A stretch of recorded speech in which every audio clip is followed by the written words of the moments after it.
Point लिखा बेटा, nature of आपके पास आ गया एडजॉर्बेंट। ये बेटा नेचर एडजॉर्बेंट बोला बेटा, एडजॉर्बेंट का नेचर। तो आपके पास ध्यान से समझना बेटा, एडजॉर्बेंट अगर स्मूथ है बेटा, बिल्कुल स्मूथ है, और एक रफ है जिसका सरफेस को हमने रफ किया है बेटा, तो rough surface would have higher extent of absorption then the smooth surface. पहला पॉइंट बेटा, rough surface, rough surface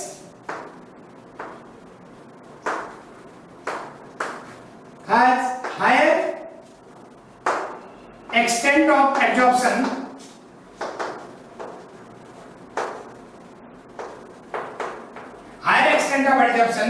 than smooth surface।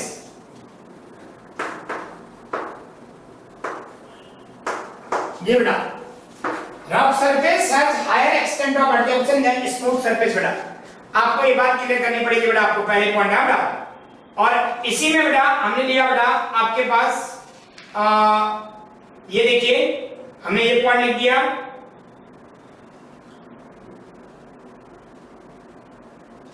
और इसी में हमने लिखा सरफेस एरिया किसी का बढ़ता है मान के चलिए, तो आपके पास एक्सटेंट ऑफ एब्जॉर्प्शन भी बढ़ेगा, वो भी इसी में आएगा बेटा। नेचर ऑफ एब्जॉर्प्शन का मतलब सरफेस एरिया ऑफ एब्जॉर्बेंट, पीछे लिखा हमने लेकिन फिर भी एक बार और लिख देते हैं, ये भी फैक्टर यहां पर आएगा, directly proportional to x by m। Surface area भी आपके पास x by m को डायरेक्टली प्रोपोर्शनल करेगा, ये ध्यान रखना आपको। ये बेटा हमारे पास पॉइंट आया, ठीक है। अब देखिए बेटा, अब मैं इसी में आपको एक बार क्लियर कर रहा हूं बेटा, ये ठीक है। अब आपको ये भी समझना बेटा यहाँ पर कि हम किसी टेम्परेचर की बात करेंगे बेटा, तो अलग अलग टेम्परेचर में अलग अलग होगा। तो मैं आपको प्रेशर में एक बार ग्राफिकली दिखा देता हूं, लेकिन उससे पहले मैंने एक पॉइंट लास्ट लिखना है बेटा, activation of absorbent. Activation of absorbent बेटा, एक्टिवेशन ऑफ एब्जॉर्बेंस का मतलब हो गया बेटा, किसी एब्जॉर्बेंट में पहले मैं लिख देता हूं number 6, extend activation of absorbent. बेटा किसी एब्जॉर्बेंट में पहले कम हो रहा था एब्जॉर्प्शन, उसका एक्सटेंट ऑफ एब्जॉर्बेंस को एनहांस करने के फिनोमेना का नाम एक्टिवेशन है बेटा। The phenomena through which the absorption power of absorbent increases is known as the activation of absorption. To enhance the absorption power of, मैं लिख देता हूं एक पॉइंट, एक लाइन में लिख देता हूं क्या मतलब है इसका, to enhance the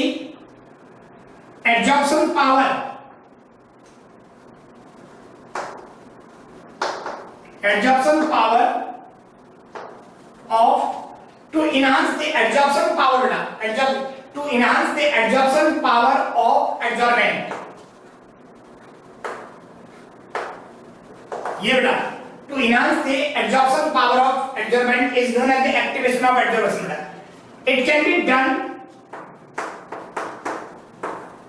It can be done by different manners, by the following: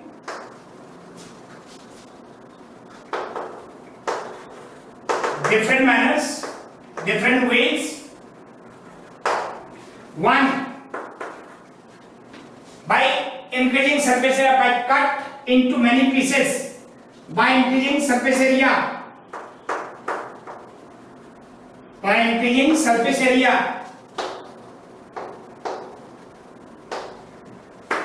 by making the surface rough,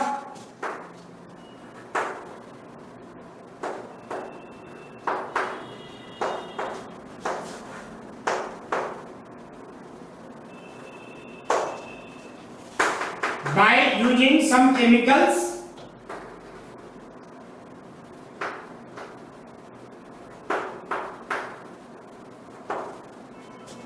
by using some chemicals like grease,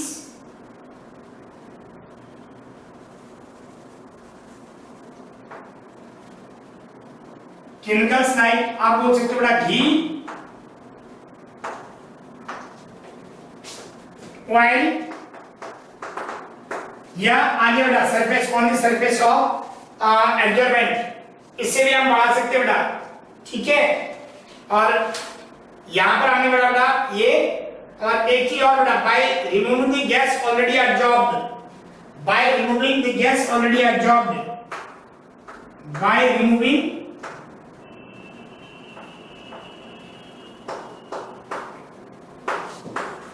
the gas already absorbed, ये बेटा by removing the gas already absorbed, gas जो already absorbed है उसे अगर हम हटा देंगे तो नया एब्जॉर्प्शन फास्ट हो सकता है बेटा। These are the different methods through which the activation of absorbent can be enhanced बेटा, फैक्टर्स अफेक्टिंग फिजिकल एब्जॉर्प्शन हुआ बेटा। अब मैं थोड़ा सा आपको क्लियर कर रहा हूं, आप सुनिएगा बेटा पॉइंट में। अब मैं एक नॉर्मल ग्राफ बता रहा हूं बेटा, अगर प्रेशर का और इसका ग्राफ डिफरेंट टेंपरेचर में देता है बेटा, तो मैं यहां पर एक नोट करके पॉइंट लिख देता हूं बेटा। देखिए आपको पहचानना पड़ेगा एक्सटेंट ऑफ एब्जॉर्प्शन, ठीक है बेटा, with respect to pressure at constant temperature, extent of graphical representation बेटा, graphical representation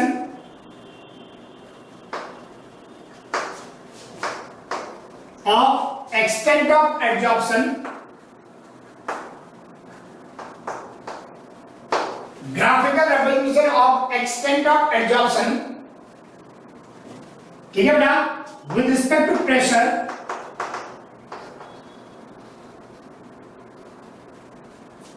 at constant temperature, at constant temperature। ये देखिए इसका मतलब ये हुआ constant temperature, extent of absorption with respect to pressure at constant temperature की बात हो रही है बेटा हमारी। तो हम इस पॉइंट को थोड़ा समझ जाते हैं बेटा। तो हमारे पास क्या हो सकता है, प्रेशर के इक्वली क्या हम कर सकते हैं, थोड़ा सा इस पॉइंट को और प्ले करते हैं। तो हमने लिखा बेटा ये देखिए XYM एक्सटेंट ऑफ एब्जॉर्प्शन, आपको मालूम है बेटा दिस इज ऑलवेज XYM, और ये बेटा मैंने लिखा प्रेशर। ये देखिए इसका मतलब हो गया अगर मैं एक पर्टिकुलर टेंपरेचर की बात कर रहा हूं बेटा इस समय, तो आपको समझना पड़ेगा बेटा टेंपरेचर, अगर मैं कांस्टेंट टेंपरेचर की बात करूंगा तो आपके पास किस कंडीशन से ये बढ़ेगा आगे। अब इसको समझना बहुत जरूरी है कि डिफरेंट कंडीशन का ग्राफ को रिप्रेजेंटेशन डिफरेंट तरीके से कर सकते हैं बेटा। तो एब्जॉर्प्शन आपने लिखा बेटा, ठीक है, और प्रेशर आपने लिखा। तो आप धीरे धीरे करके देखिए बेटा, जैसे जैसे करके टेंपरेचर डाउन होता जाएगा, जैसे एक बोला बेटा हमने इस टाइप का ग्राफ बना दिया बेटा। देखिए एक ग्राफ मैंने यूं बना दिया, एक ग्राफ मैंने यूं बना दिया, एक ग्राफ मैंने यूं बना दिया। ये देखिए अलग अलग ग्राफ एक ही पॉइंट से निकल रहे बेटा, वो ये ठीक से पढ़िएगा बेटा। अच्छा बेटा अगर मैं सबसे नीचे की बात करूंगा बेटा, ये जैसे सपोज करो 0 डिग्री सेल्सियस का ग्राफ ये बनेगा बेटा। अच्छा बेटा 0 डिग्री सेल्सियस के बाद मैंने एक पॉइंट लिया बेटा -29 डिग्री सेल्सियस। देखिए और कम हो गया टेंपरेचर 29 डिग्री सेल्सियस। अच्छा मैंने -50 डिग्री सेल्सियस कर दिया बेटा, तो -78 डिग्री सेल्सियस कर दिया। इसी को 100 कर दो बेटा, आप जैसा मर्जी कर दो। और आपने कर दिया बेटा -190, ये देखिए -190 डिग्री सेल्सियस। अच्छा एक बात चेक करिए बेटा, टेंपरेचर जैसे जैसे ज्यादा है एब्जॉर्प्शन कम है। देखिए और आपके पास जैसे जैसे बेटा टेंपरेचर आपका कम होता चलेगा तो एक्सटेंट ऑफ एब्जॉर्प्शन बढ़ता रहेगा, और प्रेशर बढ़ने से एक कांस्टेंट टेंपरेचर हो गया बेटा। देखिए ये 0 डिग्री सेल्सियस में कांस्टेंट टेंपरेचर 0 डिग्री सेल्सियस में ये ग्राफ बना। टेंपरेचर और कम हुआ एब्जॉर्प्शन बढ़ गया, टेंपरेचर और कम हुआ एब्जॉर्प्शन बढ़ गया, टेंपरेचर बहुत कम हुआ एब्जॉर्प्शन और बढ़ गया। देखिए आपके पास इसके अकॉर्डिंग हम लोग बनाएंगे बेटा। ये देखिए बेटा ये सब में आपको लास्ट में कांस्टेंट हो सकता है, ये पॉसिबल है। ये डिफरेंट प्रेशर पे एक कांस्टेंट टेंपरेचर का ग्राफ अगर आप बनाना चाहते हो इस टाइप का होगा। अब देखिए बेटा मैं इस पॉइंट को थोड़ा सा आगे ले जा रहा हूं, आपको केमिकल एंड फिजिकल एब्जॉर्प्शन के मुद्दे पे आपको आगे ले जा रहा हूं बेटा। इस पॉइंट को समझना है आपको। अब एक तरफ मैंने कहा बेटा केमिकल एब्जॉर्प्शन, दूसरी तरफ मैंने कहा बेटा आपका फिजिकल एब्जॉर्प्शन। आपको समझना है बेटा, आपको केमिकल एब्जॉर्प्शन लेनबॉर्न का एब्जॉर्प्शन बहुत बड़ा केमिकल के लिए, और फिजिकल एब्जॉर्प्शन हमारे पास आता है बेटा आपके पास जो हमने बना दिया बेटा, ठीक है। एक तरफ मैंने कहा फिजिकल एब्जॉर्प्शन, आप देखिए एक आपको डिफरेंशिएट करना भी आता है बेटा, पहचानना भी आता है। तो मैं एक तरफ लिखा बेटा जो एब्जॉर्प्शन है वो दो टाइप का है बेटा। मैं यहां पर लिखा बेटा classification of absorption, classification of absorption बेटा, क्लासिफिकेशन ऑफ एब्जॉर्प्शन हमारे पास आ गया। ये देखिए एब्जॉर्प्शन ऑफ क्लासिफिकेशन ऑफ क्या एब्जॉर्प्शन हमने लिखा बेटा, एक फिजिकल एब्जॉर्प्शन बेटा,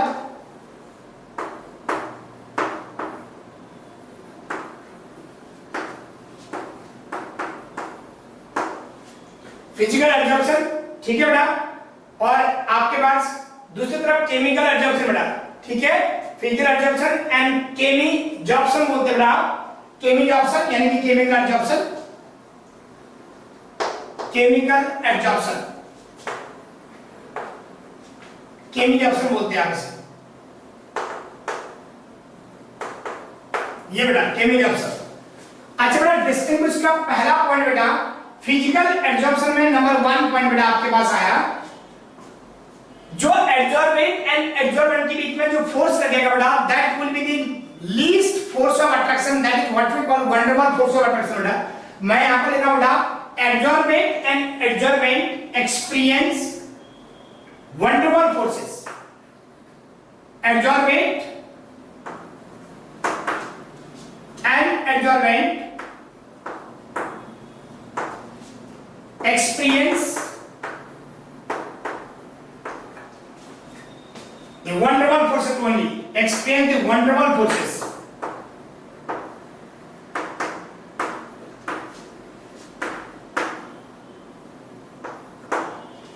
wonderful forces, experience the wonderful forces only। ये देखिए absorbent and absorbent experience the wonderful forces only। यहां पर मैं लिखा बेटा absorbent and absorbent absorb together through chemical bonding, दे मतलब the force of attraction implied between adsorbate and absorbent is chemical bonding। मैं यहां पर लिखा बेटा एब्जॉर्बेंट एंड एब्जॉर्बेंट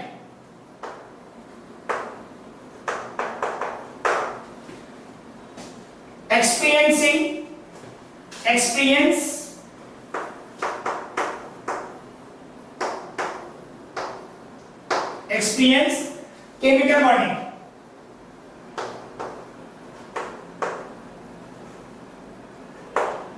ये केमिकल बॉन्डिंग के थ्रू होते हैं बेटा, ये केवल वैन डर वाल्स फोर्सेस के थ्रू होते हैं। दूसरा पॉइंट बेटा हमने बार बार आपको बताया बेटा, यहां पर इस पॉइंट को समझना, हमने ग्राफ बना दिया, दोबारा इसको समझा रहा हूं। Extent of physical absorption x/m inversely proportional to temperature है। ये देखिए यहां पर हम बात कर रहे हैं बेटा x/m for chemical absorption directly proportional to temperature to some extent, to some extent, to some extent, and after that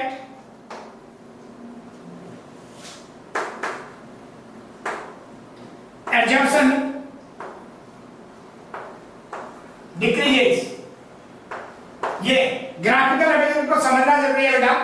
ये देखिए इसको ग्राफ हमने कई बार बना दिया आपको, ये x/m का ग्राफ, ये आपने टेम्परेचर लिखा बेटा, तो ये धीरे धीरे करके कम होता चला जाएगा बेटा। देखिए जबकि यहां पर बेटा x/m का ग्राफ के टर्म्स में अगर हम लेते हैं बेटा, ये x/m, ये टेम्परेचर, ये पहले धीरे धीरे बढ़ता है और फिर कम होगा बेटा। ये देखिए बेटा पहले बढ़ा और फिर कम हुआ, इसको समझना बहुत जरूरी है बेटा। आपके पास प्रेशर कांस्टेंट होने की बात हुई बेटा, यहाँ पर फिजिकल एब्जॉर्प्शन आइसोबार की बात हुई है, कांस्टेंट प्रेशर बेटा, इन दोनों में P इक्वल टू कांस्टेंट है बेटा।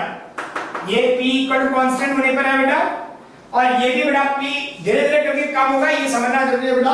और ये मैंने आगे कर दिया और ये धीरे धीरे करके कम हो गया। देखिए मैं और क्लियर कर देता हूं, उसको रुकिएगा।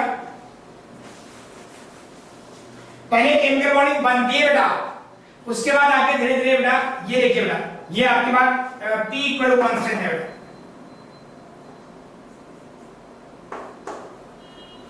ये देखिए P इक्वल टू कांस्टेंट है, तो दोनों ग्राफ में अंतर है बेटा। Physical absorption by increasing temperature gets decreased continuously while chemical absorption increases first and thereafter after some extent it will be decreases as the physical absorption takes place। ये बेटा दूसरा पॉइंट देखिए ध्यान से, इसको बोले बेटा हम लोग कांस्टेंट। ये अब दूसरा पॉइंट बेटा, अगर मैं कांस्टेंट टेम्परेचर की बात करूंगा, देखिए आपको समझना जरूरी है बेटा, इस वक्त इस पॉइंट को समझना है आपको कि इसमें बेटा जो आपका तीसरा पॉइंट है बेटा, मैं इसको हटा रहा हूं। देखिए ये रिवर्सिबल फिनोमेना बेटा, वो इरिवर्सिबल है। देखिए जो केमिकल एब्जॉर्प्शन है बेटा वो इरिवर्सिबल है। ये देखिए मैं लिख रहा हूं बेटा केमिकल एब्जॉर्प्शन, फिजिकल एब्जॉर्प्शन में लिख रहा हूं बेटा it is a reversible phenomena, it is a reversible phenomena.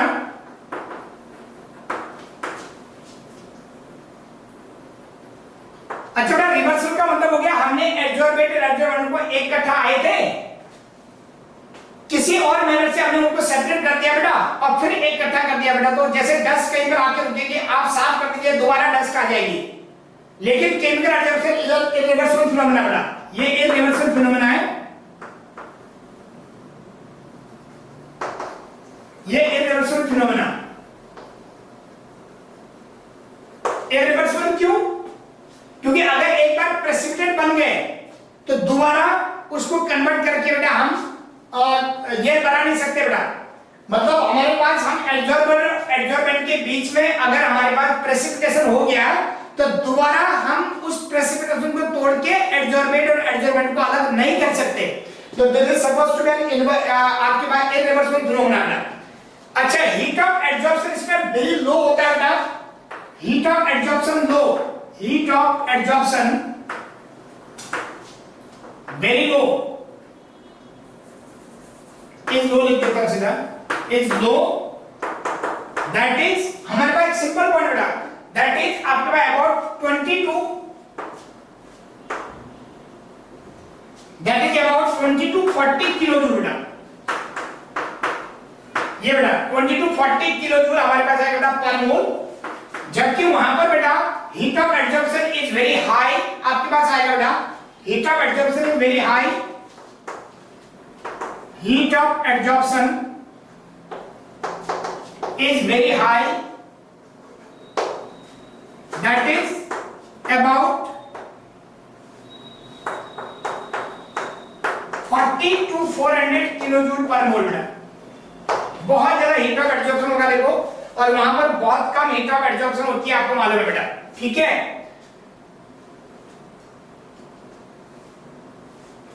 अच्छा यहां पर किसी भी टाइप का कंपाउंड फॉर्मेशन नहीं होता, no any compounds, no other compounds form, no other compound form at the surface.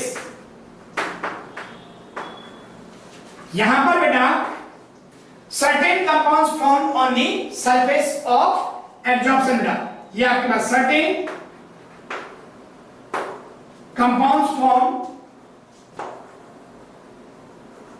on the surface, ये बेटा आपके पास। अच्छा अगला पॉइंट लिखा बेटा मैं आपको समझना बेटा,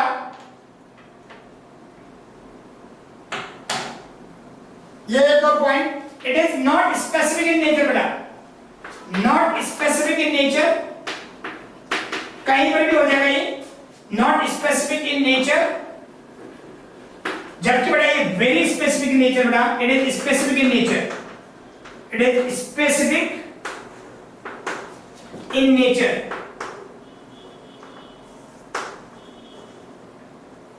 ये बेटा ये स्पेसिफिक नेचर का होगा। अगर कहीं पर डाई करनी हो बेटा आपको कपड़ों में, तो उसके लिए गर्म पानी और टब चाहिए आपको, और डाई डालनी पड़ेगी उसमें। ठंडे पानी में डाई काम नहीं करेगी। इसका मतलब जहां पर गर्म पानी का बर्तन है उसी बर्तन में हम डाई कर पाएंगे, और फिजिकल एब्जॉर्प्शन डस्ट कहीं पर आके रुक जाएगा। आपके घर के किसी भी कोने में पंखे में डस्ट होता है, इसका मतलब ये कहीं पर भी आ सकता है बेटा, इसको समझना जरूरी है बेटा। और बड़ी बात बेटा एक बार पॉइंट लिख लो, देखिए इसमें ये आपके अगले पॉइंट बेटा, ये जो फिजिकल एब्जॉर्प्शन होता है बेटा ये मल्टी मॉलिक्यूलर होता है बेटा, ये मल्टी मॉलिक्यूलर होता है, ये लगातार आपके पास लेयर बाय लेयर बनता रहता है। It is a multi molecular phenomena, it it form multi-molecular phenomenon. It is a multi-molecular phenomena. Multi-molecular phenomena. ये बेटा ये देखिए दिस इज मल्टी-मोलेकुलर फिनोमेना और इस पर लिखा होगा ये यूनिमोलेकुलर है। ये एक ही लेयर बनाएगा बेटा, ये मल्टी लेयर नहीं बनाएगा, एक ही लेयर बनाएगा बेटा। ये इट इज यूनिमोलेकुलर लिख देता हूं, इट इज यूनिमोलेकुलर, इट इज यूनिमोलेकुलर। वो मल्टीमोलेकुलर देखिए, ये यूनिमोलेकुलर बेटा आपके पास। अच्छा आप एक चीज और करते हैं, इंक्रीज विद प्रेशर इंक्रीज होने पर बढ़ेगा बेटा, और दूसरा बेटा increase in pressure, decrease of pressure doesn't cause desorption age. अच्छा देखिए एक minute, extent of absorption directly proportional to pressure, और यहां पर मैंने लिख दिया अगर प्रेशर कम करेंगे तो एक्सटेंट ऑफ एब्जॉर्प्शन भी कम होगा। मैं यहां पर लिख देता हूं by decreasing pressure, by decreasing pressure the x by m also decreases, ये देखिए यहां पर बेटा x by m directly proportional pressure है यहां पर भी, बट on decreasing pressure